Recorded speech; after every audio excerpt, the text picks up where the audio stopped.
So the obvious question then is, we're generating good cash flow. I talked about, in excess of $2 billion of cash in a quarter. What are we going to do with all this cash? And so for the rest of this year, it still is about delevering.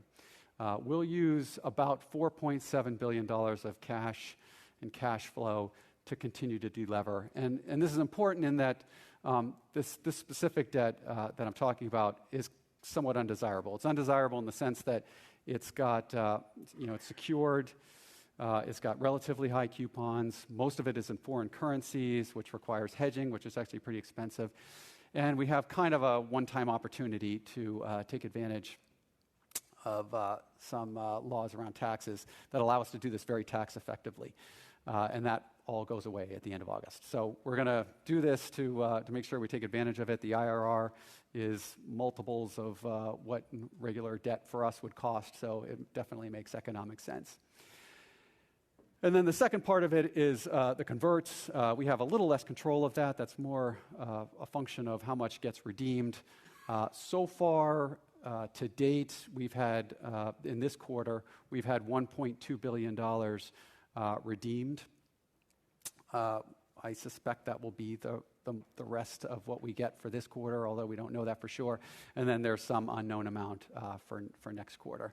So it'll be a minimum of $1.2 billion.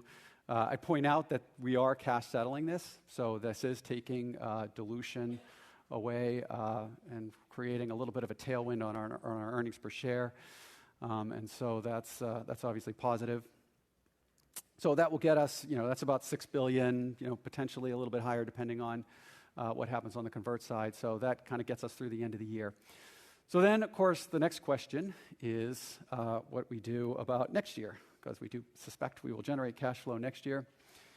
So I'm delighted to announce that the board has authorized a $10 billion share buyback program. I was literally going to take my mic off and just walk out the door after this. Nothing more to say. Anyway, so let me give you a little details about this.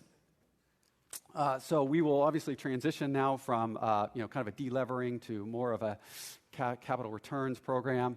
We'll initiate it at the beginning of 2019. The idea is that we will target at least 50% of our free cash flow in a year towards this program. So that's at least. So I'm really delighted that we were able to do this. I thought we had really great support from the board, I would tell you. Certainly great support from all the management team who also had to get behind this. And I think it really makes a lot of sense for the company, for the shareholders, and hopefully we can really enhance the returns.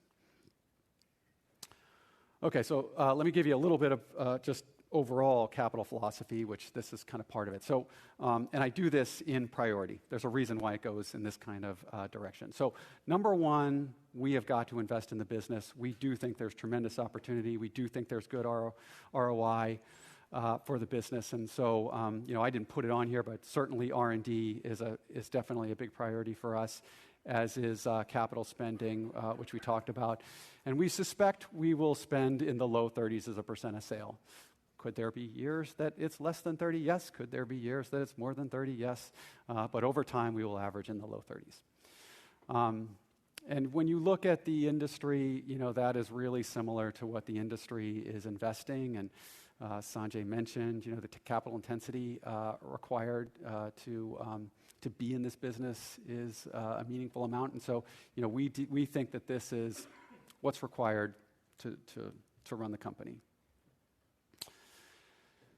Second piece is we do want to maintain good liquidity, and I think that's very important.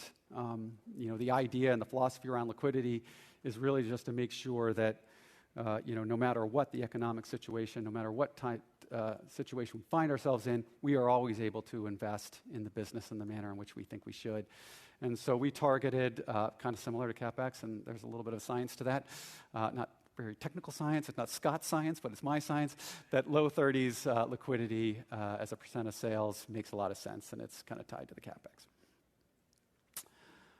Third, we have talked a lot about getting our cash to be higher than our debt, and that is exactly what we're going to do, and then we do want to maintain that. And then lastly, the big one, which is the cash return. And so, at this point, going forward, beginning in 2019, we'll target 50% of free cash flow, annual free cash flow, to return to shareholders. So that's it. I should point out, I didn't mention it, it's kind of in the footnotes, but let me just bring it out, is on the liquidity front, the way I measure liquidity, or whether the way we measure liquidity, is that's a combination of cash on the balance sheet and like unused line of credits, unused revolvers. And so we have about a $750 million revolver. We're actually looking to upsize that so that we don't have to have quite as much cash on the balance sheet. So it'd be a little bit more effective from a ROIC basis. So that's it. That's the new Micron from a financial perspective. We obviously are in the strongest financial position we've ever been in.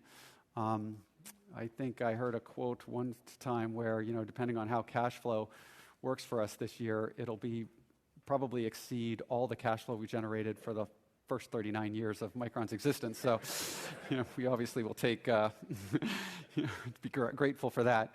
Some of it obviously has been the market, but I would tell you there's a whole lot that's not the market, that it's our execution, our focus, our choices of products, our engagement with customers that's different than it has been in the past, and just this relentless execution. And I think that's really been the key to it. And so, markets, might move up and down over time, but really where we drive the most value is when we execute better than everybody else, and that's what we intend to do. And then, obviously all of this is for your benefit. It's for the benefit of the shareholders to drive shareholder value.